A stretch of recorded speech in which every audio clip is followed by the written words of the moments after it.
मैं हूं आपकी दोस्त वर्षा। आशा करती हूं आप सभी बहुत अच्छे से होंगे। एक बार आपका फिर से स्वागत करती हूं प्रेमचंद सेगमेंट में एक नई कहानी के साथ। आज हम जिस कहानी का पाठ करेंगे उसका नाम है सुजान भगत। अगर आप इस चैनल पर नए हैं तो चैनल को सब्सक्राइब करना, वीडियोस को लाइक करना और शेयर करना बिल्कुल ना भूलें। तो चलिए चलते हैं बिना किसी देरी के अपनी अगली कहानी की ओर। सीधे साधे किसान धन हाथ में आते ही धर्म और कीर्ति की ओर झुकते हैं। दिव्य समाज की भांति वे पहले अपने भोग विलास की ओर नहीं दौड़ते। सुजान की खेती में कई साल से कंचन बरस रहा था। मेहनत तो गांव के सभी किसान करते थे, पर सुजान के चंद्रमा बली थे। ऊसर में भी दाना छींट आता तो कुछ न कुछ पैदा हो जाता था। 3 वर्ष लगातार ऊख लगती गई। उधर गुड़ का भाव तेज था। कोई 2-2.5 हजार हाथ में आ गए।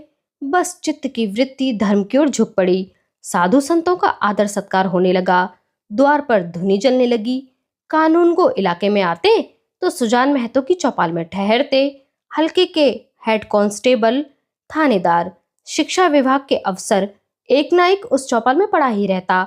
महतो मारे खुशी के फूले न समाते। धन्य भाग्य, उसके द्वार पर अब इतने बड़े बड़े हाकिम आकर ठहरते हैं जिन हाकिमों के सामने उसका मुंह न खुलता था। उन्हीं की अब महतो महतो करते जबान सूखती थी। कभी कभी भजन भाव हो जाता। एक महात्मा ने डौल अच्छा देखा तो गांव में आसन जमा दिया। गांजे और चरस की बहार उड़ने लगी। एक ढोलक आई, मंजीरे मंगाए गए, सत्संग होने लगा। यह सब सुजान के दम का जुलूस था। घर में सिरो दूध होता, मगर सुजान के कंठ तले एक बूंद भी जाने की कसम थी।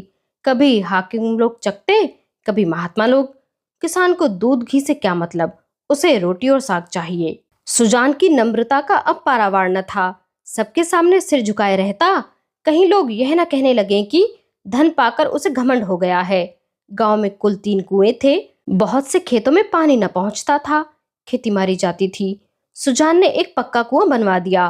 कुएं का विवाह हुआ, यज्ञ हुआ, ब्रह्म भोज हुआ। जिस दिन पहली बार पुर चला, सुजान को मानो चारों पदार्थ मिल गए जो काम गांव में किसी ने न किया। वह बाप दादा के पुण्य प्रताप से सुजान ने कर दिखाया। एक दिन गांव में गया के यात्री आकर ठहरे। सुजान ही के द्वार पर उनका भोजन बना। सुजान के मन में भी गया जाने की बहुत दिनों से इच्छा थी। यह अच्छा अवसर देखकर वह भी चलने को तैयार हो गया। उसकी स्त्री बुलाकी ने कहा, अभी रहने दो, अगले साल चलेंगे। सुजान ने गंभीर भाव से कहा, अगले साल क्या होगा कौन जानता है। धर्म के काम में मीन मेख निकालना अच्छा नहीं है। जिंदगानी का क्या भरोसा। बुलाकी, खाली हाथ हो जाएगा। सुजान, भगवान की इच्छा होगी तो फिर रुपए हो जाएंगे। उनके यहाँ किस बात की कमी है। बुलाकी इसका क्या जवाब देती। सत्कार में बाधा डालकर अपनी मुक्ति क्यों बिगाड़ती। प्रातःकाल स्त्री और पुरुष गया की ओर चले। वहां से लौटे तो यज्ञ और ब्रह्मभोज की ठहरी। सारी बिरादरी निमंत्रित हुई। 11 गांव में सुपारी बटी। इस धूमधाम से कार्य हुआ कि चारों ओर वावा मच गई। सब यही कहते थे कि भगवान धन दे तो दिल भी ऐसा दे। घमंड तो छू नहीं गया, अपने हाथ से पत्तल उठाता फिरता था। कुल का नाम जगा दिया। बेटा हो तो ऐसा हो। बाप मरा तो घर में भूनी भांग भी नहीं थी। अब लक्ष्मी घुटने तोड़कर आ बैठी है। एक द्वेषी ने कहा, कहीं गड़ा हुआ धन पा गया है। इस पर चारों ओर से उसी पर बौछारें पड़ने लगी। हाँ, तुम्हारे बाप दादा जो खजाना छोड़ गए थे यही उसके हाथ लग गया है। अरे भैया, यह धर्म की कमाई है। तुम भी तो छाती फाड़कर काम करते हो। क्यों ऐसी ऊख नहीं लगती, क्यों ऐसी फसल नहीं होती। भगवान आदमी का दिल देखते हैं, जो खर्च करता है उसी को देते हैं। सुजान महतो सुजान भगत हो गए। भक्तों के आचार विचार कुछ और होते हैं। वह बिना स्नान किए कुछ नहीं खाता। गंगा जी अगर घर से दूर हो और वह रोज स्नान करके दोपहर तक घर न लौट सकता हो तो पर्वों के दिन तो उसे अवश्य ही नहाना चाहिए। भजन भाव उसके घर अवश्य होना चाहिए। पूजा अर्चना उसके लिए अनिवार्य है। खान पान में भी उसे बहुत विचार रखना पड़ता है। सबसे बड़ी बात यह है कि झूठ का त्याग करना पड़ता है। भगत झूठ नहीं बोल सकता। साधारण मनुष्य को तो अगर झूठ का दंड 1 मिले तो भगत को 1 लाख से कम नहीं मिल सकता। अज्ञान की अवस्था में कितने ही अपराध क्षम्य हो जाते हैं। ज्ञानी के लिए क्षमा नहीं, प्रायश्चित नहीं, यदि है तो बहुत ही कठिन। सुजान को अब भक्तों की मर्यादा को भी निभाना पड़ा। अब तक उसका जीवन मजूर का जीवन था। उसका कोई आदर्श, कोई मर्यादा उसके सामने न थी। अब उसके जीवन में विचार का उदय हुआ। जहां का मार्ग कांटों से भरा हुआ है, स्वार्थ सेवा ही उसके जीवन का लक्ष्य था। इसी कांटे से वह परिस्थितियों को तौलता था। सुजान अब उन्हें औचित्य के कांटों पर तौलने लगा। यूं कहो कि जड़ जगत से निकलकर उसने चेतन जगत में प्रवेश किया। उसने कुछ लेन देन करना शुरू किया था, पर अब उसे ब्याज लेते हुए आत्मग्लानि सी होती थी। यहाँ तक कि गहुओं को दोहते समय उसे बछड़ों का ध्यान बना रहता, कहीं बछड़ा भूखा न रह जाए, नहीं तो उसका रोआ दुखी होगा। वह गांव का मुखिया था। कितने ही मुकदमों में उसने झूठी शहादतें बनवाई, कितनों से डांड लेकर मामले का रफा दफा करा दिया था। अब इन व्यापारों से उसे घृणा होती थी। झूठ और प्रपंच से कोसों दूर भागता था। पहले उसकी यह चेष्टा होती थी कि मजूरों से जितना काम लिया जा सके लो, और मजूरी जितनी कम दी जा सके दो। पर अब उसे मजूरी के काम की कम, मजूरी की अधिक चिंता रहती थी। कहीं बेचारे मजूर का रोआ दुखी न हो जाए। वह उसका वाक्यांश सा हो गया था, किसी का रोआ न दुखी हो जाए। उसके दोनों जवान बेटे बात बात में उस पर फफ्तियां कसते। यहाँ तक कि बुलाकी भी अब उसे कोरा भगत समझने लगी थी, जिसे घर के भले बुरे से कोई प्रयोजन न था। चेतन जगत में आकर सुजान भगत कोरे भगत रह गए। सुजान के हाथों से धीरे धीरे अधिकार छीने जाने लगे। किस खेत में क्या बोना है, किसको क्या देना है, किससे क्या लेना है, किस भाव क्या चीज बिकी, ऐसी ऐसी महत्वपूर्ण बातों में भी भगत जी की सलाह न ली जाती थी। भगत के पास कोई जाने ही न पाता। दोनों लड़के या स्वयं बुलाकी दूर ही से मामला तय कर लिया करते। गांव भर में सुजान का मान सम्मान बढ़ता था, पर अपने घर में घटता था। लड़के उसका सत्कार अब बहुत करते। हाथ से चारपाई उठाते देख लपक कर खुद उठा लेते, चिलम न भरने देते। यहाँ तक कि उसकी धोती छांटने के लिए भी आग्रह करते, मगर अधिकार उसके हाथ में न था। वह अब घर का स्वामी नहीं, मंदिर का देवता था। एक दिन बुलाकी ओखली में दाल छांट रही थी। एक भिखमंगा द्वार पर आकर चिल्लाने लगा। बुलाकी ने सोचा, दाल छांट लूं तो उसे कुछ दे दूं। इतने में बड़ा लड़का भोला आकर बोला, अम्मा, महात्मा द्वार पर खड़े गला फाड़ रहे हैं, कुछ दे दो, नहीं तो उनका रोआ दुखी हो जाएगा। बुलाकी ने उपेक्षा के भाव से कहा, भगत के पांव में क्या मेहंदी लगी है? क्यों कुछ न ले जाकर दे देते हैं? क्या मेरे चार हाथ हैं? किस किस का रोआ सुखी करूं? दिन भर तो तांता लगा रहता है। भोला, चौपट करने पर लगे हुए हैं और क्या। अभी महंगू बैंक देने आया था, हिसाब से 7 मन हुए, तौला तो 6.25 मन ही निकले। मैंने कहा 10 सेर और ला, तो आप बैठे बैठे कहते हैं अब इतनी दूर कहाँ जाएगा, भरपाई लिख दो, नहीं तो उसका रोआ दुखी होगा। मैंने भरपाई नहीं लिखी, 10 सेर बाकी लिख दी। बुलाकी, बहुत अच्छा किया तुमने, बकने दिया करो, 10-5 दफे मुंह की खा जाएंगे तो आप ही बोलना छोड़ देंगे। भोला, दिन भर एक न एक खूचड़ निकालते रहते हैं। 100 दफे कह दिया है कि तुम घर गृहस्थी के मामले में ना बोला करो, पर इनसे बिना बोले रहा ही नहीं जाता। बुलाकी, मैं जानती कि इनका यह हाल होगा तो गुरु मंत्र ना लेने देती। भोला, भगत क्या हुए कि दीन दुनिया दोनों से गए, सारा दिन पूजा पाठ में ही उड़ जाता है। अभी ऐसे बूढ़े नहीं हो गए कि कोई काम ही ना कर सके।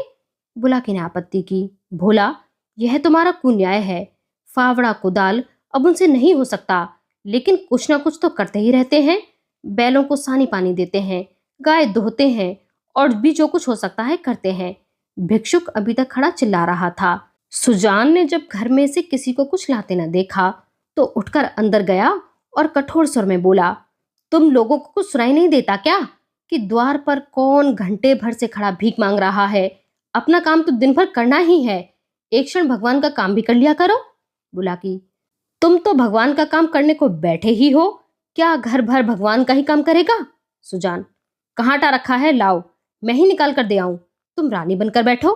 बुलाकी, आटा मैंने मर कर पीसा है, अनाज दे दो, ऐसे मुड़चीरों के लिए पहर रात से उठकर चक्की नहीं चलाती हूँ। सुजान भंडार घर में गए और एक छोटी सी छबड़ी में जौ को भरकर निकले। जौ सेर भर से कम न था। सुजान ने जानबूझकर केवल बुलाकी और भोला को चढ़ाने के लिए भिक्षा परंपरा का उल्लंघन किया था। तिस पर भी यह दिखाने के लिए कि छबड़ी में बहुत ज्यादा जौ नहीं है, वह उसे चुटकी से पकड़े हुए थे। चुटकी इतना बोझ न संभाल सकती थी, हाथ कांप रहा था। एक क्षण विलंब होने से छबड़ी के हाथ से छूटकर गिर पड़ने की संभावना थी, इसलिए वे जल्दी से बाहर निकल जाना चाहते थे। सहसा भोला ने छबड़ी उनके हाथ से छीन ली और त्योरियां बदलकर बोला, सैंत का माल नहीं है जो लुटाने चले हो। छाती फाड़ फाड़ कर काम करते हैं तब दाना घर में आता है। सुजान ने खिसियाकर कहा, मैं भी तो बैठा नहीं रहता। भोला, भीख भीख की तरह ही दी जाती है, लुटाई नहीं जाती। हम तो एक बेला दिन खाकर काटते हैं कि पति पानी बना रहे, और तुम्हें लुटाने की सूझी है। तुम्हें क्या मालूम है कि घर में क्या हो रहा है। सुजान ने इसका कोई जवाब न दिया। बाहर आकर भिखारी से कह दिया, बाबा इस समय जाओ, किसी का हाथ खाली नहीं है। और वह पेड़ के नीचे बैठकर विचारों में मग्न हो गया। अपने ही घर में उसका यह अनादर। अभी वह अपाहिज नहीं है, हाथ पांव थके नहीं हैं, घर का कुछ न कुछ काम करता ही रहता है। उस पर यह अनादर। उसी ने घर बनाया, यह सारी विभूति उसी के श्रम का फल है। पर अब इस घर पर उसका कोई अधिकार नहीं रहा। अब वह द्वार का कुत्ता है, पड़ा रहे और घर वाले जो रूखा सूखा दें वह खाकर पेट भर लिया करे। ऐसे जीवन को धिक्कार है।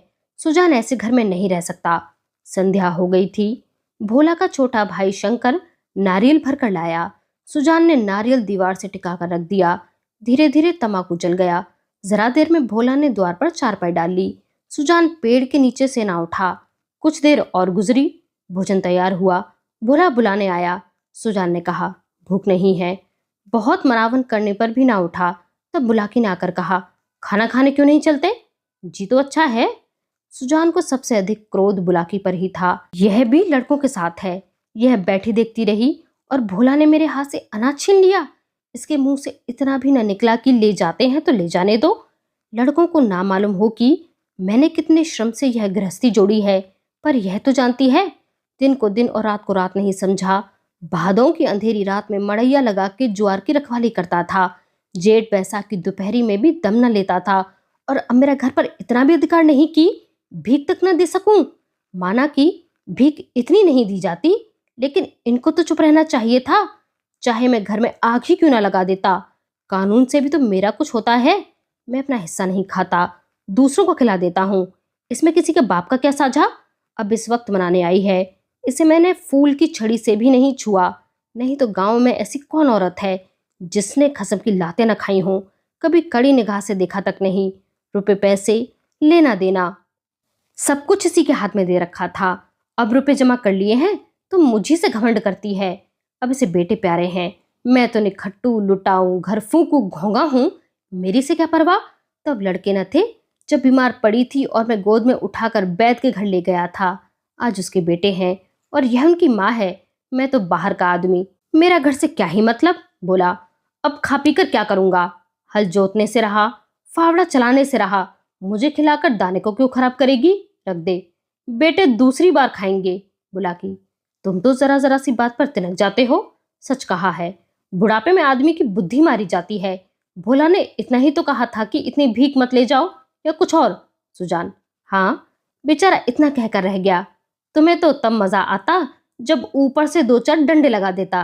क्यों, अगर यही अभिलाषा है तो पूरी कर लो। भोला खा चुका होगा, बुला लाओ। नहीं, भोले को क्यों बुलाती हो। तुम न जमा दो दो चार हाथ, इतनी कसर है वह भी पूरी हो जाएगी। बोला कि हाँ और क्या, यही तो नारी का धर्म ही है। अपने भाग सराहो की मुझ जैसी सीधी औरत पालिए, जिस बल चाहते हो बिठाते हो। ऐसी मुंहजोर होती तो तुम्हारे घर में एक दिन भी निभाना होता। सुजान, हाँ भाई, वह तो मैं कह ही रहा हूं कि देवी थी और हो। मैं तब भी राक्षस था और अब भी दैत्य ही हूं। बेटे कमाऊ हैं, उनकी सी ना कहोगी तो क्या मेरी सी कहोगी। मुझसे अब लेना देना ही क्या है। बुला की तुम झगड़ा करने पर तुले बैठे हो और मैं झगड़ा बचाती हूँ कि चार आदमी हंसेंगे। चलकर खाना खा लो सीधे से, नहीं तो मैं जाकर सो रहूंगी। सुजान, तुम भूखी क्यों सो रहोगी, तुम्हारे बेटों की तो कमाई है। हाँ, मैं बाहरी आदमी हूँ। बुला की बेटे तुम्हारे भी तो हैं। सुजान, नहीं, मैं से बेटों से बाज आया, किसी और के बेटे होंगे। मेरे बेटे होते तो क्या मेरी दुर्गति होती। बुला की गालियां दोगे तो मैं भी कुछ कह बैठूंगी। सुनती थी कि मर्द बड़े समझदार होते हैं, पर तुम सबसे न्यारे हो। आदमी को चाहिए कि जैसा समय देखे वैसा काम करे। अब हमारा और तुम्हारा निवाह इसी में है कि नाम के मालिक बने रहें और वही करें जो लड़कों को अच्छा लगे। मैं यह बात समझ गई, तुम क्यों नहीं समझ सकते। जो कमाता है उसी का घर में राज होता है। यही दुनिया का दस्तूर है। मैं बिना लड़कों से पूछे कोई काम नहीं करती। तुम क्यों अपने मन की करते हो? इतने दिनों तक तो राज कर लिया, अब क्यों इस माया में पड़े हो? आधी रोटी खाओ, भगवान का भजन करो और पड़े रहो। चलो खाना खा लो। सुजान, तो अब मैं द्वार का कुत्ता हूँ? बुलाकी, बात जो थी वह मैंने कह दी, अब अपने आप को जो चाहे समझो। सुजान न उठे। बुलाकी हार कर चली गई। सुजान के सामने अब एक नई समस्या खड़ी हो गई थी। वह बहुत दिनों से घर का स्वामी था और अब भी ऐसा ही समझता रहा। परिस्थिति में कितना उलटफेर हो गया था, इसकी उसे खबर न थी। लड़के उसका सेवा सम्मान करते हैं, यह बात उसे भ्रम में डाले हुए थी। लड़के उसके सामने चिलम नहीं पीते, खाट पर नहीं बैठते। क्या यह सब उसके गृह स्वामी होने का प्रमाण न था? पर आज उसे यह ज्ञात हुआ कि यह केवल उनकी श्रद्धा थी, उसके स्वामित्व का प्रमाण नहीं। क्या इस श्रद्धा के बदले वह अपना अधिकार छोड़ सकता था? कदापि नहीं। अब तक सुजान ने जिस घर में राज किया, उसी घर में पराधीन बनकर वह नहीं रह सकता। उसको श्रद्धा की चाह नहीं, सेवा की भूख नहीं, उसे अधिकार चाहिए। वह इस घर पर दूसरों का अधिकार नहीं देख सकता। मंदिर का पुजारी बनकर वह नहीं रह सकता। अभी न जाने कितनी रात बाकी थी। सुजान ने उठकर गंडासे से बैलों का चारा काटना शुरू किया। सारा गांव सोता था, पर सुजान करवी काट रहा था। इतना श्रम उन्होंने अपने जीवन में कभी न किया था। जब से उन्होंने काम करना छोड़ा था, बराबर चारे के लिए हाय हाय पड़ी रहती थी।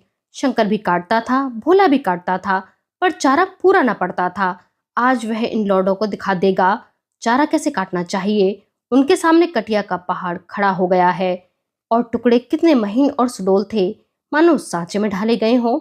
मुंह अंधेरे बुलाकी उठी तो कटिया का ढेर देखकर दंग रह गई। बोली, क्या भोला आज रात भर कटिया ही काटता रहा? कितना कहा है कि बेटा जी से जहान है, पर मानता ही नहीं, रात को सोया ही नहीं। सुजान भगत ने ताने से कहा, वह सोता ही कब है, जब देखता हूं काम ही करता रहता है। ऐसा कमाऊं संसार में और कौन होगा? इतने में भोला आंखें मलता हुआ बाहर निकला। उसे भी यह ढेर देखकर आश्चर्य हुआ। माँ से बोला, क्या शंकर आज बड़ी रात को उठा था अम्मा? बोला कि वह तो बड़ा सो रहा है, मैंने तो समझा तुमने काटी होगी। भोला, मैं तो सवेरे उठ ही नहीं पाता, दिन भर चाहे कितना काम कर लूं, पर रात को मुझसे नहीं उठा जाता। बोला कि तो क्या तुम्हारे दादा ने काटी है? भोला, हाँ मालूम तो होता है, रात भर सोए नहीं, मुझसे कल बड़ी भूल हुई। अरे वह तो हल लेकर जा रहे हैं, जान देने पर उतारू हो गए हैं क्या? बुलाकी, क्रोधी तो सदा के हैं, अब किसी की सुनेंगे थोड़े ही। भोला, शंकर को जगा दो, मैं भी जल्दी से हाथ मुंह धोकर हल ले जाऊं। जब और किसानों के साथ भोला हल लेकर खेत में पहुंचा तो सुजान आधा खेत जोत चुके थे। भोला ने चुपके से काम करना शुरू किया। सुजान से कुछ बोलने की हिम्मत उसकी पड़ी नहीं थी। दोपहर हुआ, सभी किसानों ने हल छोड़ दिए, पर सुजान भगत अपने काम में मग्न है। भोला थक गया है, उसकी बार बार इच्छा होती है कि बैलों को खोल दे, मगर डर के मारे कुछ कह नहीं सकता। सबको आश्चर्य हो रहा है कि दादा कैसे इतनी मेहनत कर रहे हैं। आखिर डरते डरते बोला, दादा अब तो दोपहर हो गई है, हल खोल देना। सुजान, हाँ खोल दो, तुम बैलों को लेकर चलो, मैं डांट फेंक कर आता हूँ। भोला, मैं संझा को डांट फेंक दूंगा। सुजान, तुम क्या फेंक दोगे? देखते नहीं हो खेत कटोरे की तरह गहरा हो गया है, तभी तो बीच में पानी जमा हो जाता है। इस खेत में 20 मन का बीघा होता था, तुम लोगों ने इसका सत्यानाश कर दिया है। बैल खोल दिए गए। भोला बैलों को लेकर घर चला गया, पर सुजान डांट फेंकते रहे। आधे घंटे के बाद वह डांट फेंक कर घर आए, मगर थकान का नाम न था। नहा खाकर आराम करने के बदले उन्होंने बैलों को सहलाना शुरू किया। उनकी पीठ पर हाथ फेरा, उनके पैर मले, पूंछ सहलाई। बैलों की पूंछें खड़ी थीं। सुजान की गोद में सिर रखे उन्हें अकथनीय सुख मिल रहा था। बहुत दिनों के बाद आज बैलों को यह आनंद प्राप्त हुआ था। उनकी आंखों में कृतज्ञता भरी हुई थी, मानो वे कह रहे थे, हम तुम्हारे साथ रात दिन काम करने को तैयार हैं। अन्य कृषकों की भांति भोला अभी कमर सीधी कर रहा था कि सुजान ने फिर हल उठाया और खेत की ओर चले। दोनों बैल उमंग से भरे दौड़े चले जाते थे, मानो उन्हें स्वयं खेत में पहुंचने की जल्दी थी। भोला ने मड़ैया में लेटे लेटे पिता को हल लिए जाते देखा, पर उठ न सका। उसकी हिम्मत छूट गई। उसने कभी इतना परिश्रम ना किया था। उसे बनी बनाई गृहस्थी मिल गई थी और उसे ज्यों का त्यों चला रहा था। इन दामों वह घर का स्वामी बनने का इच्छुक न था। जवान आदमी को 20 धंधे होते हैं, हंसने बोलने के लिए, गाने बजाने के लिए भी तो कुछ समय चाहिए। पड़ोस के गांव में दंगल हो रहा है, जवान आदमी कैसे अपने को वहां जाने से रुकेगा? किसी गांव में बारात आई है, नाच गाना हो रहा है, जवान आदमी क्या उसके आनंद से वंचित रह सकता है? वृद्ध जनों के लिए ये बाधाएं नहीं है। उन्हें ना नाच गाने से मतलब है, ना खेल तमाशे से गरज, केवल अपने काम से काम है। बुलाकी ने कहा, भोला, तुम्हारे दादा हल लेकर गए? भोला, जाने दो अम्मा, मुझसे यह नहीं हो सकता। सुजान भगत के इस नवीन उत्साह पर गांव में टीकाएं हुई। निकल गई सारी भक्ति, बना हुआ था माया में फंसा हुआ है। आदमी काहे को भूत है। मगर भगत जी के द्वार पर अब फिर साधु संत आसन जमाए देखे जाते हैं। उनका आदर सम्मान होता है। अब की बार उसकी खेती ने सोना उगल दिया है। बखारी में अनाज रखने की जगह नहीं मिलती। जिस खेत में 5 मन मुश्किल से होता था, उसी खेत में अब की बार 10 मन की उपज हुई है। चैत का महीना था, खलिहानों में सतयुग का राज था। जगह जगह अनाज के ढेर लगे हुए हैं। यही समय है जब कृषकों को भी थोड़ी देर के लिए अपना जीवन सफल मालूम होता है, जब गर्व से उनका हृदय उछलने लगता है। सुजान भगत टोकरे में अनाज भर भर कर देते थे और दोनों लड़के टोकरे लेकर घर में अनाज रखाते थे। कितने ही भाट और भिक्षुक भगत जी को घेरे हुए थे। उनमें वह भिक्षुक भी था जो आज से 8 महीने पहले भगत के द्वार से निराश होकर लौट गया था। सहसा भगत ने उस भिक्षुक से पूछा, क्यों बाबा, आज कहाँ कहाँ चक्कर लगा आए? भिक्षुक, अभी तो कहीं नहीं गया भगत जी, पहले तुम्हारे ही पास आया हूँ। भगत, अच्छा, तुम्हारे सामने यह ढेर है, इसमें से जितना अनाज उठाकर ले जा सको ले जाओ। भिक्षुक ने शुभ नेत्रों से ढेर को देखकर कहा, जितना अपने हाथ से उठाकर दे दोगे उतना ही लूंगा। भगत, नहीं, तुमसे जितना उठ सके उठा लो। भिक्षुक के पास एक चादर थी, उसने कोई 10 सेर अनाज उसमें भरा और उठाने लगा। संकोच के मारे और अधिक भरने का उसे साहस न हुआ। भगत उसके मन का भाव समझकर आश्वासन देते हुए बोले, बस इतना तो एक बच्चा भी उठा ले जाएगा। भिक्षुक ने भोला की ओर संदिग्ध नेत्रों से देखकर कहा, मेरे लिए इतना ही बहुत है। भगत, नहीं, तुम सकुचाते हो, अभी और भरो। भिक्षुक ने एक पसेरी अनाज और भरा, फिर भोला की ओर सशंक नेत्रों से देखने लगा। भगत उसकी ओर देखते हुए, क्या देखते हो बाबा जी, मैं जो कहता हूं वह करो, तुमसे जितना उठाया जा सके उठा लो। भिक्षुक डर रहा था कि कहीं उसने अनाज भर लिया और भोला ने गठरी न उठाने दी तो कितनी भद्द होगी और भिक्षुकों को हंसने का अवसर मिल जाएगा। सब यही कहेंगे कि भिक्षुक कितना लोभी है, उसे और अनाज भरने की हिम्मत ना पड़ी। तब सुजान भगत ने चादर लेकर उसमें अनाज भरा और गठरी बांधकर बोले, इसे उठा ले जाओ। भिक्षुक, बाबा, इतना तो मुझसे उठ ना सकेगा। भगत, अरे इतना भी ना उठ सकेगा, बहुत होगा तो मन भर। भला जोर तो लगाओ, देखूं उठा सकते हो कि नहीं। भिक्षुक ने गठरी को आजमाया, भारी थी, जगह से हिली भी नहीं। बोला, भगत जी, यह मुझसे न उठ सकेगी। भगत, अच्छा बताओ किस गांव में रहते हो? भिक्षुक, बड़ी दूर है भगत जी, अमोला का नाम तो सुना होगा। भगत, अच्छा, आगे आगे चलो, मैं पहुंचा दूंगा। यह कहकर भगत ने जोर लगाकर गठरी उठाई और सिर पर रखकर भिक्षुक के पीछे हो लिए। देखने वाले भगत का यह पौरुष देखकर चकित हो गए। उन्हें क्या मालूम था कि भगत पर इस समय कौन सा नशा था। 8 महीने के निरंतर अविरल परिश्रम का आज उन्हें फल मिला था। आज उन्होंने अपना खोया हुआ अधिकार फिर पाया था। वही तलवार जो केले को भी नहीं काट सकती, सान पर चढ़कर लोहे को काट देती है। मानव जीवन में लाग बड़े महत्व की वस्तु है। जिसमें लाग है वह बूढ़ा भी हो तो जवान है, जिसमें लाग नहीं, गैरत नहीं, वह जवान भी मृतक है। सुजान भगत में लाग थी और उसी ने उन्हें अमानुषीय बल प्रदान कर दिया था। चलते समय उन्होंने बोला की ओर सगर्व नेत्रों से देखा और बोले, ये भाट और भिक्षुक खड़े हैं, कोई खाली हाथ न लौटने पाए। भोला सिर झुकाए खड़ा था, उसे कुछ बोलने का साहस न हुआ। वृद्ध पिता ने उसे परास्त कर दिया था। आज की यह कहानी यहीं पर समाप्त होती है। हमारे साथ इस सफर में बने रहने के लिए आप सभी का बहुत शुक्रिया।